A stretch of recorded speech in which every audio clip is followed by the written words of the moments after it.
Today in this 2013 Buick Enclave, we'll be having a look at our best trailer hitch options. We have 3 hitches here today. All of them are Class 3 2x2 inch receivers. On the top, we have a Draw-Tite. In the middle, we have a Curt. And on the bottom, we have the etrailer.com hitch. First, we'll give you a brief summary.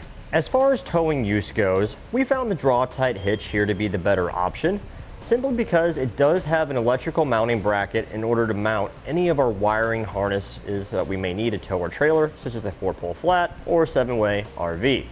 As far as weight capacities go, we did find the Draw-Tite hitch to be the winner here as well, just because the fact it does have higher weight capacities than our other 2 hitches here today. Now, for my personal opinion, if I was needing a hitch for my Enclave, I would ask myself, what am I using it for first of all? Am I going to be using it to tow a trailer? And if that's the case, I'll go towards the Draw-Tite hitch myself, because I like the fact it has the mounting bracket for hooking up my wiring, which if you're towing a trailer, you're going to have lights in order to be legal, so it's a good idea to go towards this hitch. Now, if I was going to be using it only for a bike rack or a cargo carrier, then I probably lean towards the etrailer.com hitch myself here, just because the fact that it does have a higher quality finish and it will easily accept a bike rack or a cargo carrier. One of the biggest differences that we found between our 3 hitches here today is in regards to towing. Our Draw-Tite hitch here at the top, it has an electrical mounting bracket where you can attach your 4-pole flat, your 7-way RV connector, or your 6-way round, whatever wiring harness you need in order to tow your trailer. This is a nice feature because the wiring is designed to be stored outside on the Enclave, and having a place to attach it without having to drill any holes in your fascia or anything like that is a nice option. Now, with the other 2 hitches, this really isn't a big deal because we do sell no drill mounting brackets on our website, which can clamp around the hitch, giving you a sturdy option to mount your electrical and wiring harnesses. But it is a nice feature that the Draw-Tite hitch has this, because it's one less thing we need to worry about purchasing when we're setting up our vehicle to tow.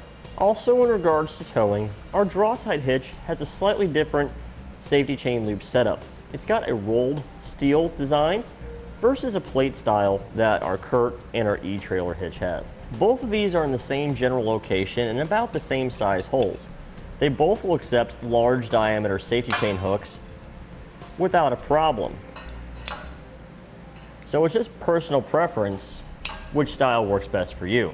The next biggest difference that we found between our hitches is in regards to weight capacity.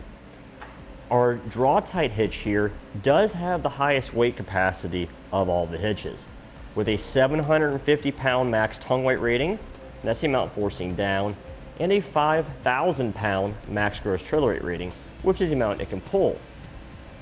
It does support the use of weight distribution, but when we're using it on our trailer, our tongue weight rating stays the same at 750 pounds, but our max gross trailer weight rating increases to 7,500 pounds.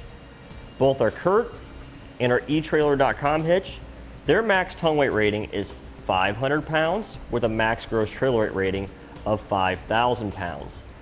Both of these also support weight distribution, and when we're using that with the trailer, our tongue weight rating increases to 600 pounds on both, and a 6,000 pound max gross trailer weight rating. So it is slightly lower there than the Draw-Tite hitch, but it's really not much of a big deal there because this vehicle is not capable of towing that much weight anyways. It's really only come into play if we're using a really heavy duty cargo carrier, or if we're using it for a motorcycle carrier, or maybe an electric wheelchair carrier, something of that nature where you may need the extra weight capacity. The next biggest difference that we found between our hitches is in regards to appearance. Our Draw-Tite hitch has a more tubular curved design, whereas our Curt and our etrailer hitch, they have a rectangular design that's straight all the way across. One other part of appearance that's different, the etrailer.com hitch here has a much different finish than the other 2. The other 2 have a gloss black powder coat finish, whereas this one has a dimpled matte black powder coat finish. And we found this one to be much more scratch and rust resistant than the other 2. If we have a look over the Enclave that we have in here today, we have the Draw-Tite hitch installed. Now, all three of our hitches are going to look very similar on the vehicle themselves. Only the center section behind our fascia cutout here will be visible. And of all of them, if you're not using your hitch, you can easily reinstall your rear fascia door here, and your hitch won't be visible regardless of which one you purchased. And this completes our look at the best trailer hitch options for the Buick Enclave. We hope you find this video helpful and informative in your hitch purchasing decision.